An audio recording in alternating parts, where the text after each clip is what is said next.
Gold rate ఇప్పుడు ఏ నోట విన్నా ఇదే మాట. ఇటీవల భారీగా పెరిగిన గోల్డ్ రేట్ వారాంతంలో కొంత శాంతించడంతో రిటైల్ మార్కెట్లలో బంగారం కొనుగోలు చేసేందుకు ఆశగా ఎదురు చూస్తున్న వారు షాపులకు క్యూ కట్టారు. అయితే ఈ స్థాయి నుంచి గోల్డ్ రేట్ ఇంకా తగ్గుతుందా లేక ట్రెండ్ ఎలా ఉండొచ్చు అనే అంశంపై ఇన్వెస్టర్లతో పాటు సామాన్యుల్లో జోరుగా చర్చ జరుగుతోంది.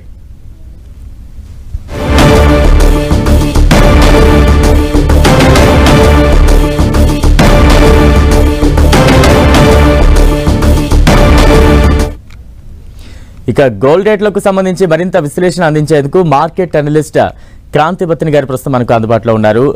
క్రాంతి గారు నమస్తే అండి. నమస్తే అండి. రైట్, అంటే గోల్డ్ కు సంబంధించి గత వారం ఓవరాల్ ట్రెండ్ ఏ రకంగా ఉందంటారు? గత వారం ట్రెండ్ గానే చూసినట్లయితే మార్కెట్ లో అప్ ట్రెండ్ లోనే ఉంటుంది జరిగింది గోల్డ్. ఎందుకంటే మనకి జియో పొలిటికల్ ఇష్యూస్ ఏదైతే Israel and Iran middle east లో ఉన్నటువంటి ఈ జియో పొలిటికల్ టెన్షన్స్ మూలన ఇన్వెస్టర్స్ అందరూ గోల్డ్ కే మక్కువ చూపించడం జరిగింది. ఓవరాల్ గా మనం చూసినట్లయితే గోల్డ్ ఇంటర్నేషనల్ మార్కెట్స్ లో $2,000 673 అంటే $2,673 కి రౌండ్స్ కి వెళ్ళి మనం కన్సాలిడేట్ అవుతుంది చూస్తున్నాం గోల్డ్ లో. ఓవరాల్ గా అయితే గోల్డ్ ట్రెండ్ అయితే ప్రస్తుతం అప్ ట్రెండ్ లోనే ఉంది. కానీ ఏంటంటే ఇండియన్ మార్కెట్ లో మనం చూసినట్లయితే కొంచెం ఒక కన్సాలిడేషన్ ఫేజ్ లోకి ప్రస్తుతం గోల్డ్ వెళ్ళటం మనం చూస్తున్నాం. కానీ ఏంటంటే గోల్డ్ ట్రెండ్ గానే చూసినట్లయితే అప్ ట్రెండ్ లోనే ఉండటం ప్రస్తుతం మనం చూస్తున్నాం. క్రాంతి గారు, అంటే వచ్చే వారం గోల్డ్ ట్రెండ్ ఎలా ఉండే అవకాశాలు ఎక్కువగా ఉన్నాయంటారు? ప్రస్తుతం మనం చూసినట్లయితే యుఎస్ మార్కెట్ లో ఒక స్ట్రెంగ్త్ అనేది చూపించడం మనం చూస్తున్నాం. అంటే స్ట్రెంగ్త్ అంటే లాస్ట్ వీక్ యుఎస్ మార్కెట్ లో వచ్చినటువంటి జాబ్ డేటా కానీ అంతేకాకుండా గ్రోత్ డేటా కనుక చూసినట్లయితే చాలా స్ట్రాంగ్ గా కనపడుతుంది. సో అందువల్ల గోల్డ్ లో కొంచెం ప్రాఫిట్ బుకింగ్ జరగటానికి అవకాశం ఉంది ఈ వారం కనుక మనం చూసినట్లయితే. కానీ ఏంటంటే మిడిల్ ఈస్ట్ లో గనక ఈ జియో పొలిటికల్ టెన్షన్స్ కనుక పెరిగినట్లయితే గోల్డ్ ప్రైసెస్ స్టడీగా ఉండి మళ్ళీ తిరిగి పెరగడానికి అవకాశం ఉంది. ఎటువంటి కరెక్షన్ వచ్చినా మళ్ళీ ఇమీడియట్ బయింగ్ అనేది గోల్డ్ లో రావడానికి అవకాశం ఉంది. ఇన్వెస్టర్స్ ఎటువంటి డిక్లైన్ వచ్చినా ప్రతి ఒక్కళ్ళు గోల్డ్ ని బై చేయడానికి ట్రై చేస్తున్నారు. అందువల్ల ట్రెండ్ అనేది అప్ ట్రెండ్ లోనే ఉంది. కొంచెం కన్సాలిడేషన్ అనేది ఈ వీక్ మనం ఎక్స్పెక్ట్ చేయొచ్చు. అంతేకాకుండా రానున్న రోజుల్లో యుఎస్ మార్కెట్ లో ఏ రకంగా వడ్డీ రేట్లు ఉండబోతున్నాయో అది కూడా గోల్డ్ యొక్క ప్రైసెస్ ని నిర్దేశించబోతుంది. అంటే క్రాంతి గారు, లాంగ్ టర్మ్ కోసం పెట్టుబడి పెట్టేవారు ఈ సమయంలో ఇన్వెస్ట్ చేయడం సరైన సమయమే అంటారా? ఒకవేళ ఇన్వెస్ట్ చేస్తే ఎలాంటి వ్యూహాన్ని ఇక్కడ అనుసరించాలంటారు? లాంగ్ టర్మ్ లో ఇన్వెస్ట్ చేసే ఇన్వెస్టర్స్ డెఫినెట్ గా గోల్డ్ లో ఎటువంటి డిక్లైన్ వచ్చినా బై చేయడానికి మంచి అవకాశంగా చూడాలి. ఎందుకంటే రెండు విషయాలను ఇక్కడ మనం పరిగణనలో తీసుకోవాలి. ఒకటి ఏంటంటే యుఎస్ లో కనుక వడ్డీ రేట్లు తగ్గినట్లయితే ఇంకా తగ్గుతూ ఉంటే కనుక గోల్డ్ కి బాగా డిమాండ్ పెరగడానికి అవకాశం ఉంది. అది ఫెడరల్ రిజర్వ్ కామెంటరీ కనుక చూస్తే గోల్డ్ రేట్లు పెరగడానికి అవకాశం ఉంది. ఎందుకంటే ఫెడరల్ రిజర్వ్ వడ్డీ రేట్లని తగ్గించడానికి అవకాశం ఉంది. ఏ రకంగా తగ్గిస్తారు నెక్స్ట్ 6 months to 1 year లో అది ఒక అంశం, చాలా ఇంపార్టెంట్ అంశం. అంతేకాకుండా మనకి ఆల్ ఆఫ్ ఏ సడన్ ఈ జియో పొలిటికల్ టెన్షన్స్ బాగా పెరుగుతున్నాయి. లాస్ట్ 15-20 days చూసినట్లయితే ఇజ్రాయెల్ నెక్స్ట్ అక్కడ ఉన్నటువంటి మిడిల్ ఈస్ట్ లో ఉన్నటువంటి ఆందోళన పరిస్థితులు కనుక ఇంకా పెరిగినట్లయితే గోల్డ్ ప్రైస్లు ఇంకా పెరగడానికి అవకాశం ఉంది. ఎందుకంటే ఇటువంటి జియో పొలిటికల్ ఇష్యూస్ పెరిగినప్పుడల్లా ఇన్వెస్టర్స్ సేఫ్ హెవెన్ ఇన్వెస్ట్మెంట్స్ అంటే గోల్డ్ ని ఒక సేఫ్ హెవెన్ ఇన్వెస్ట్మెంట్ అంటారు. అందువల్ల ఇటువంటి సేఫ్ హెవెన్ ఇన్వెస్ట్మెంట్స్ మీద ఎక్కువ మక్కువ చూపించడానికి అవకాశం ఉంది. సో అందువల్ల ఓవరాల్ గా గోల్డ్ ట్రెండ్ ఇంటర్నేషనల్ మార్కెట్ లో అప్ ట్రెండ్ లోనే ఉంది. ఇండియాలో కనుక మనం చూసినట్లయితే ఈ సీజన్ లో ప్రస్తుతం మనకి వెడ్డింగ్ సీజన్ అనేది ఈసారి చాలా స్ట్రాంగ్ గా ఉండబోతుంది. ఎందుకంటే డేటా కనుక చూసినట్లయితే ఈసారి 18 days ఆస్పిషియస్ డేస్ ఉండటం జరిగింది. నార్మల్ గా అయితే ప్రతి ఇయర్ లో ఆస్పిషియస్ డేస్ 30 ఉంటాయి. సో అందువల్ల ఈసారి వెడ్డింగ్ సీజన్ కూడా చాలా స్ట్రాంగ్ గా ఉండడానికి అవకాశం ఉంది. అందువల్ల డొమెస్టిక్ ఫ్యాక్టర్స్, ఇంటర్నేషనల్ ఫ్యాక్టర్స్ ఈ రెండింటిని కలిసి గోల్డ్ ప్రైసెస్ రానున్న రోజుల్లో బాగా పెరగడానికి అవకాశాలు ఎక్కువగా కనపడుతున్నాయి. అంటే క్రాంతి గారు, మీరు చెప్పినట్టుగా ఫెస్టివల్ సీజన్ కావచ్చు, మ్యారేజ్ సీజన్ సందర్భంగా గోల్డ్ సేల్స్ కూడా ఊపందుకున్నాయి. ఈ సమయంలో రిటైల్ గా కొనుగోలు చేసే వారి కోసం మీరు ఎటువంటి సజెషన్స్ ఇస్తారు? రిటైల్ గా ఖరీదు చేసే ఇన్వెస్టర్స్ అప్పుడప్పుడు గోల్డ్ లో ప్రాఫిట్ బుకింగ్ అనేది జరుగుతూ ఉంటుంది. అంటే ఇది ఇంటర్నేషనల్ మార్కెట్ లో. సో ఇంటర్నేషనల్ మార్కెట్ లో కనుక ప్రాఫిట్ బుకింగ్ జరిగిన తర్వాత నెక్స్ట్ 1 days లో కానీ నెక్స్ట్ డే కానీ ఇండియన్ మార్కెట్ లో కూడా కొంచెం గోల్డ్ లో ప్రైసెస్ తగ్గడానికి అవకాశం ఉంటుంది. సో అటువంటి టైంలో ఇన్వెస్టర్స్ కనుక బై చేసుకుంటే కనుక లాంగ్ టర్మ్ లో మంచి ఇన్వెస్ట్మెంట్ స్ట్రాటజీ కింద మనం చూడొచ్చు.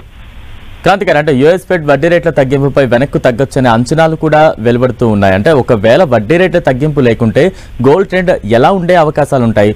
ఒకవేళ వడ్డీ రేట్లు తగ్గిస్తే పరిస్థితి ఏ రకంగా ఉంటుందంటారు? మీరు చాలా ఇంపార్టెంట్ క్వశ్చన్ అడిగారు. మనం కనుక చూసినట్లే కనుక ప్రస్తుతం last US federal reserve meeting లో 50 basis points వడ్డీ రేట్లను తగ్గించడం జరిగింది. అది యాక్చువల్ గా మార్కెట్ లో ఉన్నటువంటి కన్సెన్సస్ వ్యూ. అంటే ప్రతి ఒక్కళ్ళు అనుకున్నది ఏంటంటే 25 basis points తగ్గించడానికి అవకాశం ఉంది అనుకుంటే 50 basis points తగ్గించారు. సో అందువల్ల గోల్డ్ రేట్లు అనూహ్యంగా పెరగడం జరిగింది. కానీ ఏంటంటే ఇప్పుడు ప్రస్తుతం లాస్ట్ వీక్ వచ్చినటువంటి యుఎస్ డేటా కనుక చూస్తే యుఎస్ చాలా స్ట్రాంగ్ ఎకానమీ, చాలా స్ట్రాంగ్ గా ఉన్నట్లు కనపడుతుంది. కానీ మనకి యుఎస్ లో ఎలక్షన్స్, వచ్చే కొత్త గవర్నమెంట్ కానీ లేకపోతే ఎగ్జిస్టింగ్ బైడెన్ అడ్మినిస్ట్రేషన్ కానీ, సో ఏ రకంగా యుఎస్ లో పాలిటిక్స్ ప్యాన్అవుట్ అవుతాయో అది కూడా ఒక ఇంపార్టెంట్ అంశం కింద మనం చూడాలి.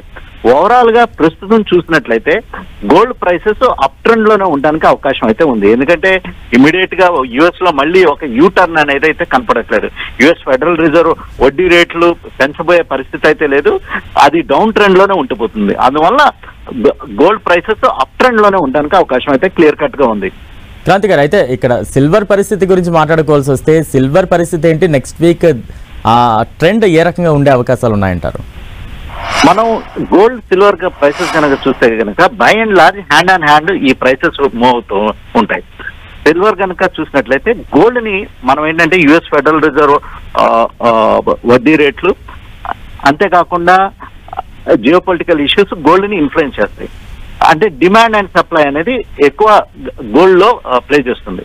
వేరేజ్ సిల్వర్ కనుక మనం చూసినట్లయితే సిల్వర్ యొక్క డిమాండ్ అనేది మనం చూసినట్లయితే చాలా ఇండస్ట్రియల్ యూసేజ్ అనేది సిల్వర్ ఉంటుంది. అంటే ఇండస్ట్రియల్ యూస్ అంటే కొన్ని పరిశ్రమలు సిల్వర్ ని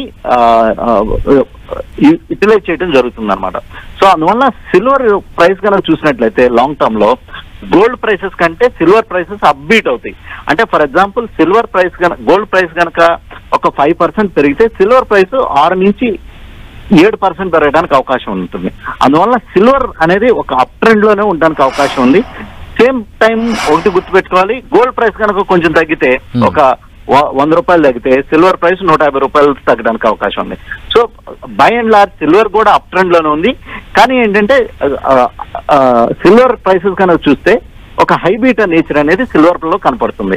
ఓవరాల్ గా ఇప్పుడు ప్రస్తుతం ఉన్నటువంటి ఇండస్ట్రియల్ డిమాండ్ కానీ, అంతేకాకుండా సిల్వర్ యొక్క యూసేజ్ కనుక చూస్తే పలు రకాల ఐటమ్స్ లో డిమాండ్ ఎక్కువ అనేది వస్తుంది.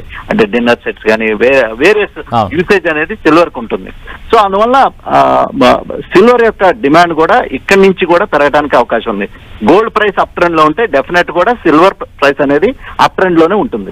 అంటే క్రాంతి గారు, గత వారం మనం చూసాం దేశీయ స్టాక్ మార్కెట్లు తీవ్ర ఒడిదుడుకులకు లోనయ్యాయి. వచ్చే వారం మన స్టాక్ మార్కెట్లపై ప్రభావం చూపే అంశాలు ఏంటి? నెక్స్ట్ వీక్ ట్రెండ్ ఎలా ఉండే అవకాశాలు ఉన్నాయంటారు? ప్రస్తుతం మనం చూసినట్లయితే మన Indian markets, stock markets last 1 year కనుక ఎమర్జింగ్ మార్కెట్ స్పేస్ లో, next throughout the world space లో కనుక చూసినట్లయితే ఇండియన్ మార్కెట్స్ ఒక అవుట్ పర్ఫార్మింగ్ మార్కెట్ కింద ఉండటం జరిగింది. నిఫ్టీ లెవెల్స్ కనుక చూస్తే 26,000 లెవెల్ అబోవ్ కి లాస్ట్ 1 year లో మనం వెళ్ళటం జరిగింది. కానీ ఇండియాలో సెబీ ఏదైతే F&O మార్కెట్స్ మీద తీసుకున్నటువంటి రెస్ట్రిక్షన్స్, అంతేకాకుండా అనూహ్యంగా మిడిల్ ఈస్ట్ లో పెరిగినటువంటి ఈ geo political issues, next crude oil కనుక మనం చూసినట్లయితే లాస్ట్ 15 days అంతా క్రూడ్ ఆయిల్ ధర $68 అంటే $70 తక్కువగా రావటం మన ఇండియాకి చాలా పాజిటివ్ అంశం కింద చూసాం. కానీ ఏదైతే అనూహ్యంగా లాస్ట్ వీక్ మిడిల్ ఈస్ట్ లో పెరిగినటువంటి ఈ జియో పొలిటికల్ ఇష్యూస్ మూలాన క్రూడ్ ఆయిల్ మళ్ళీ $70 per barrel కి పైకి వెళ్ళటం మనం చూస్తున్నాం. అందువల్ల ఇండియన్ మార్కెట్ లో లాస్ట్ వీక్ కనుక మనం చూస్తే నియర్లీ 5% కరెక్షన్ రావడం జరిగింది. సో నెక్స్ట్ వీక్ కనుక మనం చూసినట్లయితే మార్కెట్ లో ఈ జియో పొలిటికల్ ఇష్యూస్ కనుక సర్దుమణిగినైతే సర్దుమణిగినట్టయితే కనుక మళ్ళీ మార్కెట్ లో తిరిగి రీబౌండ్ అనేది చూడొచ్చు. లాస్ట్ నైట్ మనం యుఎస్ మార్కెట్ లో కనుక చూస్తే యుఎస్ మార్కెట్లు చాలా స్ట్రాంగ్ గా క్లోజ్ అవడం జరిగింది. సో ఇండియన్ మార్కెట్ లో కొంచెం బయింగ్ ఇంట్రెస్ట్ అనేది మళ్ళీ తిరిగి ఎమర్జ్ అవడానికి అవకాశం ఉంది. మనం సెకండ్ వీక్ ఆఫ్ అక్టోబర్ లోకి ఎంటర్ అవుతున్నప్పుడు ఇండియన్ మార్కెట్ లో ఇప్పుడు ఎర్నింగ్ సీజన్ అనేది స్టార్ట్ అవుతుంది. కంపెనీస్ యొక్క ఎర్నింగ్స్ ఏ రకంగా వస్తాయి, వాటి యొక్క గైడెన్స్ ప్రకారం ఇండియన్ మార్కెట్స్ ఇక్కడి నుంచి కన్సాలిడేట్ అయ్యి మళ్ళీ తిరిగి అప్ ట్రెండ్ లో రెజ్యూమ్ అవడానికి అవకాశం అయితే క్లియర్ కట్ గా కనపడుతుంది. థ్యాంక్ యూ క్రాంతి గారు మీ అనాలిసిస్ అందించినందుకు.